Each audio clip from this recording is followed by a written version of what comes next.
Hello friends, welcome to আমাদের job YouTube channel. Friends, ফ্রেশার্সদের জন্য 9-10 WBSLST teacher recruitment একটা বড় সুযোগ হতে পারে। এইবার তোমাদের মনে প্রশ্ন হতে পারে যে কিভাবে হতে পারে 11-12-এ কাট অফ এত হাই গেছে, তাহলে 9-10-এ কেমন হবে? এটা একটা আশ্চর্যের বিষয় হতেই পারে।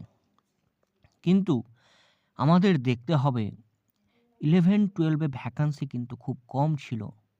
আর 9-10-এ ভ্যাকান্সি কিন্তু অনেকটাই বেশি আছে।